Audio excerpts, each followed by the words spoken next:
There we go. Hello and welcome to the final day of the deadline.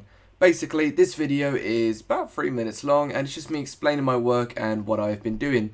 So without further ado, let's begin. And bump. Okay, so at the very initial week, basically, at the start during the first ever week, we were given our character, and as the character goes along, we get more and more information per week. So I knew he was old, I knew he was Spanish, and I knew he was called Wendell. There was not really a lot else information to go off besides the fact that he's a bit of an alchemist and it's 12th century Spain. So I started drawing with some heads, I started looking at body silhouettes, and then after about 2 or 3 days I done my first ever full body sketch of him. This is normally my own sort of art style. It's very sketchy, very rough, incredibly loose, but it got a basic idea of what I was going for along. And initially, I did have all of my reference in chronological order, it all mixed in between my slides, but at the very end, yesterday during the editing, I decided to put all my references in a massive pile up at the very end. But anyway, I showed the teacher my work, and they came back with this method, basically, of using coloured pencils to sort of bulk out the main volumes and simplify it down, make it easier to draw. Because if you're drawing things multiple times over and over again and slight variations, doing something like this is simply not very viable when it comes down to things. Well, this will make things much more consistent. I also got told to stop working with pencils and start working with coloured pencils, to add a bit more colour and variety to my work, because otherwise it's very sort of grey and bland. Now, in doing this, I decided to make the pose as crazy as possible, because I found out he was a nutcase. And I started looking at more references, and I started developing the face a bit more. He's still looking a bit Eastern in these ones. It doesn't quite have the Spanish look to it quite yet. But then as the further we go along, the more and more sort of that Eastern influence sort of stops coming away. This is likely because I did use some referencing from that in the very, very early days. I was probably influenced by that sort of area. So anyway, after doing more body sketches and more face sketches, it led me to my first ABC. I ended up doing 3 separate attempts at the ABC, but that's because I wanted to get 3 variations of my character at such an early stage, so I can develop each one of them individually, make them all viable options, but make them completely different from each other. I'm especially fond of this one with the simplistic shape and like the texturing of the beard and how sort of stylized it is. While this one sort of gives me the grandad look, very warm, very welcoming. And this one sort of reminds me of the puff pastry from Ghostbusters. Very big and very sort of chunky arms, but also off balance. And to be fair, this one's my favourite one at this stage of the process. So I carried on with the expressions because I knew I need about 4 to 5 pages of this, so I went out my way to do as many faces and bodies as I could. And I started focusing more on the beard that touches the floor and how the beard would work in a facial expression. I started looking at small aspects of the brief a bit more, so such as the rings and the peacock feathers. How many we're in? We're already 3 minutes in. Okay, so consider this a short form video and a long form video. I don't know, extra brownie points, I guess. And this all led to the second attempt at the ABC, basically around the time. So at this point, we're starting to narrowing down our brief a bit more. We're starting to look at the key features, such as the peacock feathers in the hair and how they form, such as the painted fingernails and the many rings, such as all the worn raggedy clothing. You can still see the influence from the big puff pastry man in there, but I've sort of turned him into a bit more of an eccentric royal in that regard. Well, this one I can only really describe as homeless, and it wouldn't really count at the time anyway, because I need to show his arms. Doing this is called cheating. But I really like the rough style and sort of matte shaggy look. So it has developed a long way from this guy per se. He probably had the most change. While this one remains largely consistent with the exception of a different head, a slightly puffier body, and the fact that I've now drawn it out of 3/4 view. Now, the posing was definitely getting more dynamic, but I was struggling in that regard. So I needed to narrow things in a bit even further. So I done 4 pages of faces from this point here. This just specifically focusing on trying to actually get the head of my character, to design it and stop changing it, because at this point I need to sort of start refining down on the actual art style rather than changing the design every time I redraw the character. So after doing about 7 to 10 variations, I finally found a head for all 3 of my variations. And I even ended up doing an expression sheet for one of the three. Although I will admit, this is a bit rough looking at the video. But honestly, I like the idea of having whiskers here sort of idea, or a mass bushy beard coming out here. Because I can play with it almost like a Looney Tunes character. Now, this led to me doing 2 new versions based off the old ones. And that led to my final ABC that I presented in class. And the middle character here won just. It was a very even split, with the middle one only just beating out the others. So I achieved what I set out to do with making all 3 viable options. There's something in these designs that people liked in all of them.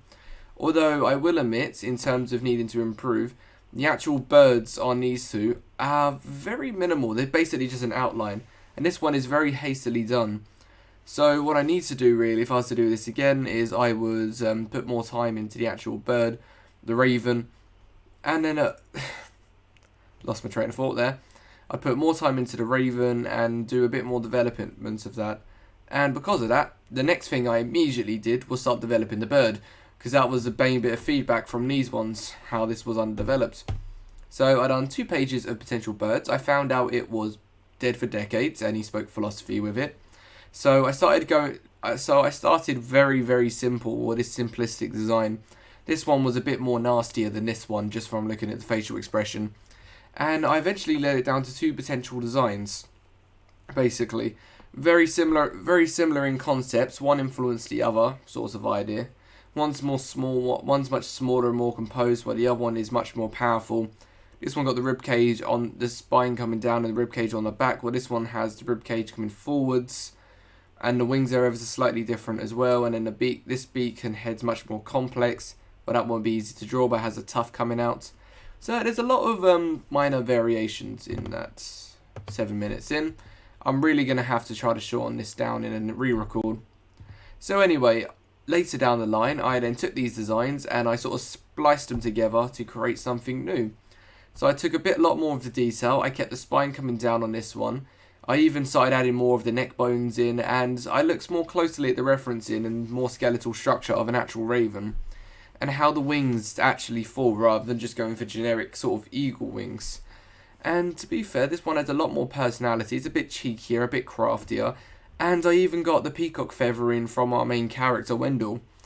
Also, I ended up doing a front and back view as well as a side view, so we've almost got a full character sheet just for the raven on its own. Next part of the brief was the different ages, so I have him as a toddler, and also have him as, well, basically about mid-20s, although these aren't final or canon for that matter. And these were just sort of early attempts / early ideas. Oh, I did not mean to click that. So I also started experimenting a bit more with mediums, because I've been doing a lot of coloured pencils from this point, but I haven't done too much experimenting quite yet. So the only time I actually done this during the entire project, but I whipped out the chalk and charcoals, and I created a version of my character.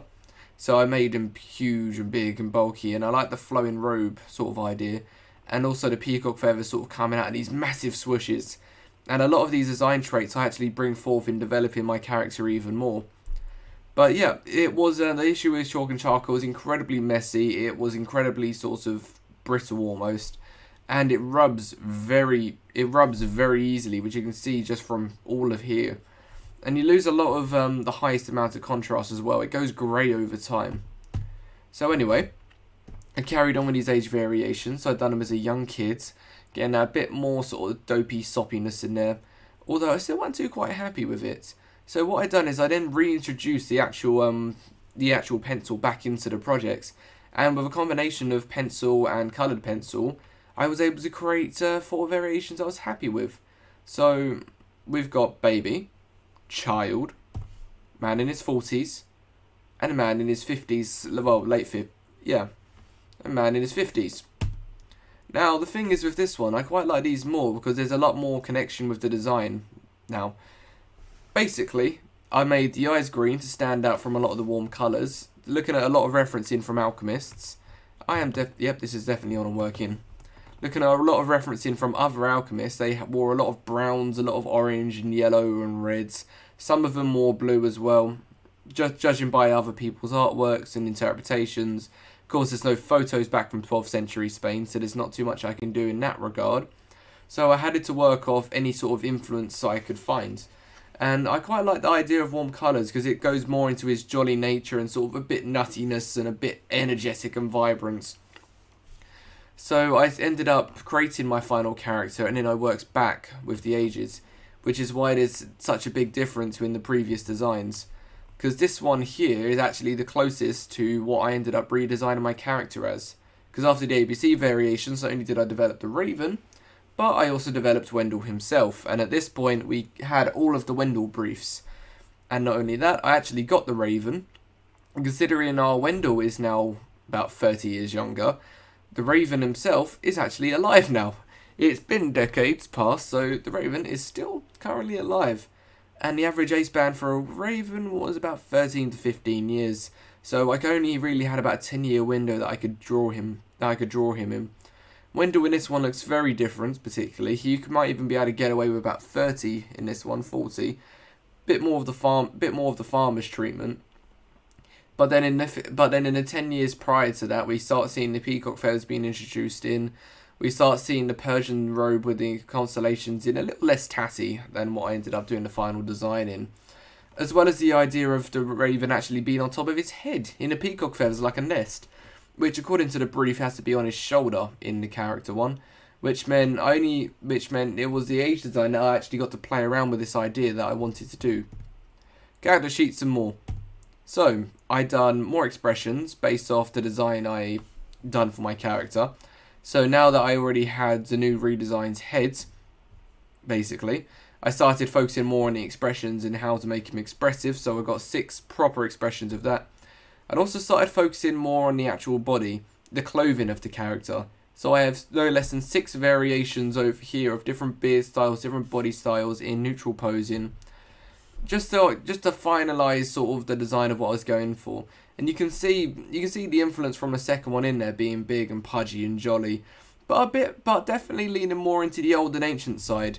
Because very early on, looking at these designs, you tend, with the exception of this one maybe, this one looks almost childlike. And this is about middle age per se. It's only really this Wendell that even stands out as old. And one of his earliest descriptions is apparently he's meant to be ancient. He's a wizard. So I brought the age back into his character. I brought more wrinkles. I brought more hair to him. I made him pudgier, and even started finalising stuff like the peacock feathers or the way his beard comes down. Finally settling on a design like this. And yeah, in this one, the side design doesn't look very good because of the crease. It didn't come out very well.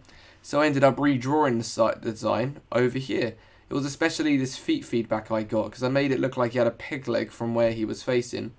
And also have the 3/4 version here as well because at the time I didn't realise I needed a 3/4 version.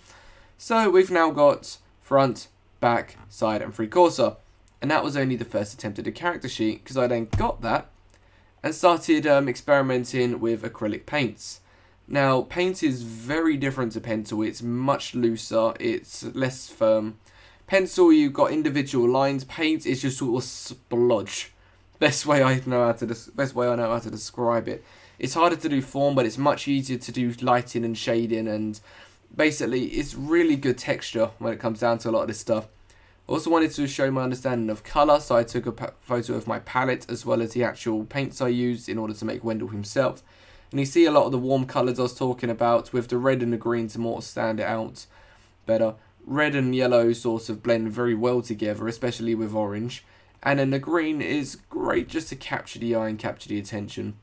So I showed you my work area, how I used the designs and layout paper to create the new design sheet, which led to this on my character sheet.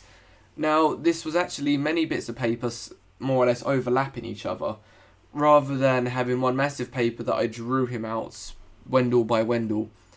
Front, back, side and 3/4 view, they all line up, measured with a ruler. The design in itself is consistent. I initially got this red area the wrong way around, so he's now got the red tassel on 2 sides. He's got a lot of that influence from that chalk and charcoal where he's bigger and bulkier and he has the flowing tassels and the extravagant peacock feathers on top. The eyes are now bright green to get your attention to the face, as well as keeping the beard completely white in this design, compared to the character sheet where all his hair was a natural brown colour. And I also have a closer up version of the character sheet here, where I also added in his raven. Now, I think before this deadline ends, I'm going to add another version of this character sheet, where I redo his hands, so paint in the fingernails and the rings, and I pencil up more this raven, because right now it's looking very plain. It is still a sketch. 15 minutes in. So, character sculpts, the character maquette. We also needed to do this, which definitely led to some interesting results at the time. This was a pain in the neck to do, and there were some health and safety stuff we had to take into account. We were in a workshop, we were using hammers and we were using tools, so take precautions from this. You had to be very careful for how you'd nail.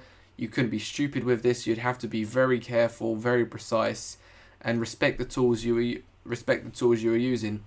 Was also using scissors, which class as sharp objects, so very simple stuff like no running in the hallways with scissors was also very much needed. So there were risks taken when creating the actual sculpts.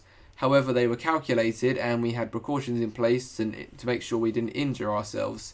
And I was the only one at risk when doing this, although I'd also have to watch out for classmates because everyone in the workshop would be a risk if someone done something stupid. So anyway, we actually done this for 45 minutes, and then afterwards we were sent away with a lump of clay to do our sculpt. So I spent an entire lesson from start to finish doing nothing but the sculpt. In these ones here, I'll show you progress of how it formed from the basic bulks and stuffing paper down there to keep it in place and thinning it out, to getting key features like the belt, like his specific belt around his middle bits, because the belt was also part of the brief. Hence this red sash, the whole idea of he can put his own equipment in there, and all new and fandangled. I also like this idea of the staff. Now the staff was an original idea back in one of the earlier ABC attempts. It kind of didn't make the final character design, but I really enjoyed the staff because it almost reminded me of like a cane or or sign that you would use to dance with. So I reintroduced the staff back into the maquette. And this is, as you can see, this is second progress. Although the only thing is this one, a lot of it was developing on the actual face. When I initially done it, I made his beard much bigger, his eyebrows much more angrier, and as a result his face became much more hostile, which I didn't like because it sort of broke against the character. So I took off all the facial features, I redid him, and he came up like this, the final sculpt. And in this one he looks a lot more lordy and a lot more powerful. He's definitely getting that eccentric royalty back that from the original ABC. And to be fair, I quite like how this one turned out, especially with the actual shaping and texturing of the beard coming down. I'd say it's too powerful. It's too royal. It's too fierce almost. It loses a lot of sort of like the lumpy charm of the redesign, sort of the warmth of that. It becomes more like a soldier or a warrior rather than a granddad in this case. More Dumbledore than than sitting at home watching football with a cup of tea sort of idea. Okay, after that I needed to do some more character sketches. At this point I already achieved the amount of faces and bodies I needed to do, but I wanted to show the character in more dynamic positions. I wanted to show him in life, because the more that I do, the more personality I can bring across. So I ended up doing 5 different A3 drawings using just the pencils. So I went back to using my pencils because it was what I was most comfier with at the time. I wanted to get that nuttiness, that eccentricness in there. I wanted to get that slight madness. The raven is now back on his shoulder, dead. And I try to put him in as much interesting poses as possible. I also done my collage through magazines and newspapers and God knows what else I could find that I ended up tearing up and sticking down with glue, and I used it for the colours, which you can see here. Although my hand are in these photos, the actual collage itself is of good quality. And I even collaged a raven in once again. So I will be leaving those photos in. Oh, there we go. And then more of a proof of concept or a proof of idea. I decided to stick down a bunch of leaves onto my canvas and use magic tape to hold it down. Although realistically I should have used masking tape because it would have blended in with the leaves better, and I would have been able to draw over the top of it better. And then I drew over the top of the leaves using a permanent marker pen. If I was to make this better, what I'd probably end up doing is ripping up these leaves having proper sticky glue down, not just the PVA glue stick I used. Not just the PVA glue stick, but have a proper sticky glue. And then put the leaves in the shape of his body, rather than having a mass splurge of leaves all over the page, with some bits overlapping and other bits not, because it caught leaves a bit to this disconnect. And also because of this, there's no defined shape. Drawing on a rough surface is difficult, especially when that surface is fragile.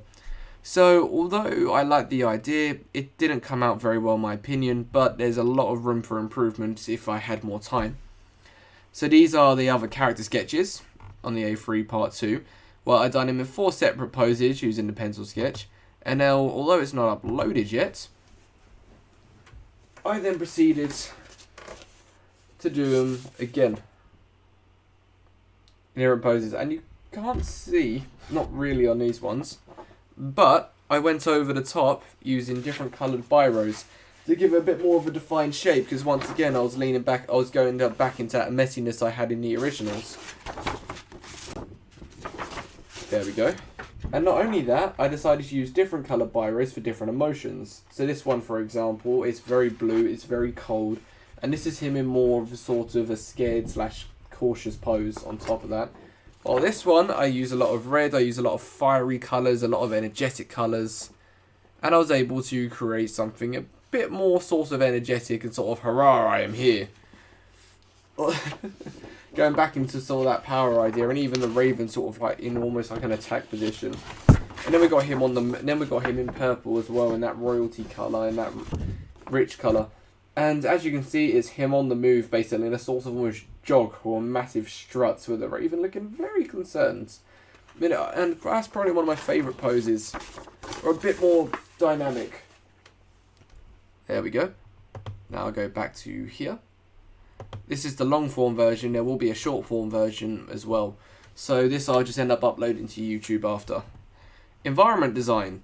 Now, this is the final area of the brief that I need to include.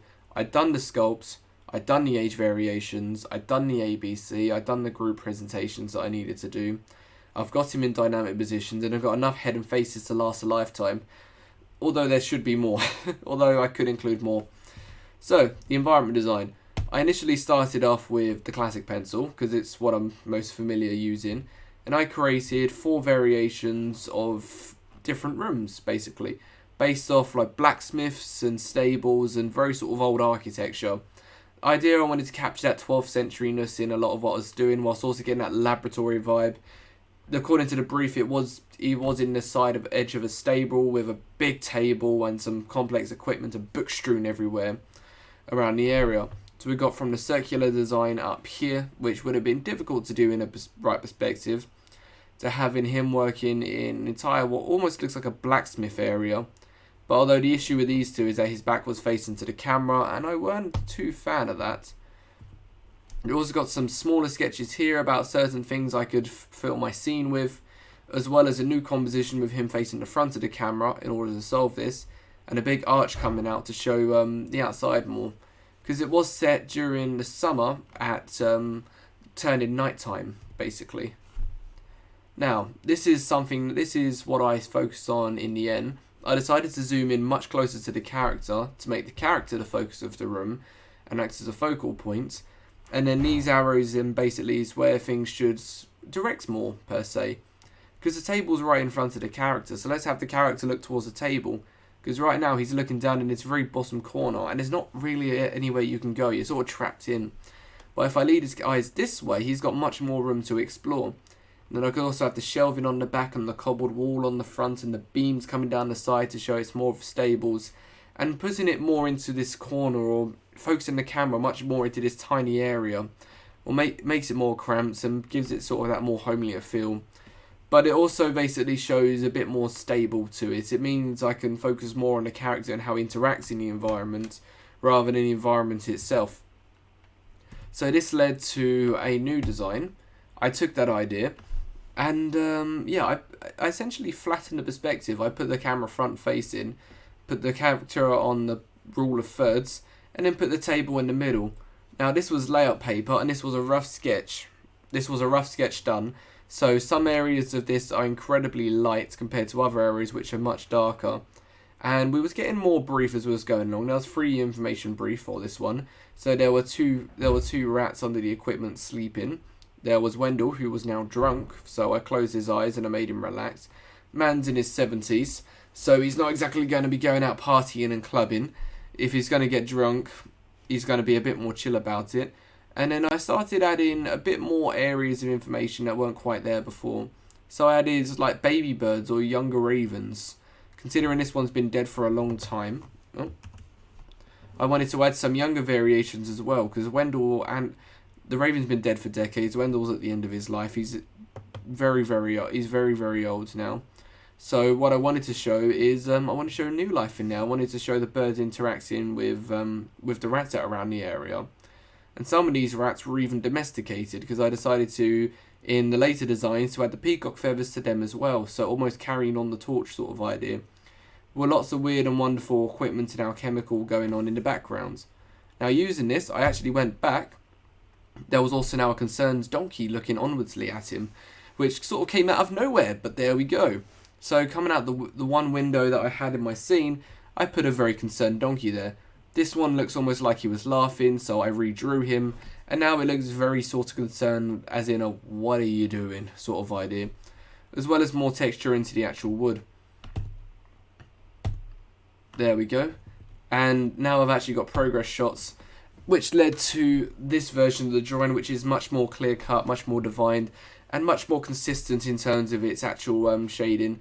You could also see what's going on now. The rats and the birds are now actually interacting, and they're actually doing objects. This one's looking less frightened, Donkey's looking more concerned. The dead raven's not just the heads, you can actually see the rats now under sleeping, as well as a bit more going on in the back in terms of the equipment. So the scene looking much more filled, as well as having that cobble wall, those wooden beams, and then having those wooden panels come up. It looks more stable like than before. And these are simply progress shots of the actual painting, which I will talk about in a second. But besides that, I have all the reference material here throughout the entire projects that I use. I ended up starting screenshotting from my phone because it was easier and I could collect more references. And currently I have 5 pages of individual referencing, with a minimum of about 12 references a slide, give or take. Now if I go back on here, there we go. And now I actually have the environment almost complete over here, which I don't know how well you can see it in the camera, but I will be uploading this version before the deadline at the end. With the actual cobble in the back, I've actually turned it much darker in that regard, so I'm going to have to get a light grey fine liner out and re-put in back those bricks. I got a fine liner out, and because of the cartooniness style, or sort of how, what's the word? Not how cartoony, but sort of how stylized and simple I ended up making the characters compared to that messy sketch. I got a grey fine liner out and some dark yellow fine liners, and I went over a lot of the main focus of the character, like Wendell and the dead raven and the rats. Anywhere that basically wanted to put the attention, I gave a full outline. And in these other areas, like at the very top over here, I got a black fine liner and I added to the very corners of the edges. Now, you don't want to use a lot of fine liner in black. You always want to use a different colour, because black's not very natural. It's not very pure black. So you will immediately draw the eye into every area that you use over that. Also, the rats at the very bottom, I got them interacting with each other again. I even added a peacock feather into his oculents, which you can see in the environment over here. I need to add the oculent to his character sheet as well, because that is also part of his brief. As well as the complex equipment with him brewing this golden liquor on the desk. And I took inspiration from distilleries and how you would distill alcohol, for example, how you distill chemicals. Which you see a lot of this sort of experiment in GCSE chemistry, actually. As well as a big one over here burning away with the rats underneath it, and all the smoke and steam coming out over here. Admittedly, the shelf has been more simplified, but the paint is harder to do detail with the actual paint, and then especially where I've had spare colour left over, that sort of decided what colour the books would end up being. So I had a lot of spare green left from the peacock feathers and a lot of yellows left from Wendell himself, which is why a lot of the books in here are greens, browns and yellows and creams. Turns out it's a way to get a form of skin colour is by mixing brown, yellow, and white, I think. I think that was, yeah, brown, yellow, and white. And I think that was, yeah, a little bit of orange as well. And just mixing all those together, I was able to get multiple variations of skin colour, which was actually quite useful, because the whole idea of mixing cream, I never really understood it when I was younger. So in order to be able to do that now and consistently, worked quite well. And the yellow definitely helps with it being set more or less at a sunset, with the one window bright orange, letting light into the room and lighting up this back wall, which you can see. Which also explains why it's slightly lighter here and rendered with the yellow light coming off over here. So there is basic variations of forms of lighting. And even the table, I was thinking a lot more about the texturing, about the woods. And then I got the fine line around for the wooden beams. I went for that classic pub style wooden oak planks that you'd get in the background. So yeah, with 30 minutes in, I need to make this 3 minutes long in the actual version. This is the long form, and this is a little bonus on the side of the rest of this, just to see how well things go. Me briefly explaining 9 weeks worth of work. So for it to even come into half an hour, I see it's a good thing. But yes, thank you for watching. I hope you enjoyed this video. I hope the brief goes well, and we'll just have to wait and see what happens from here. Until then, I guess, yeah, see you in the next project.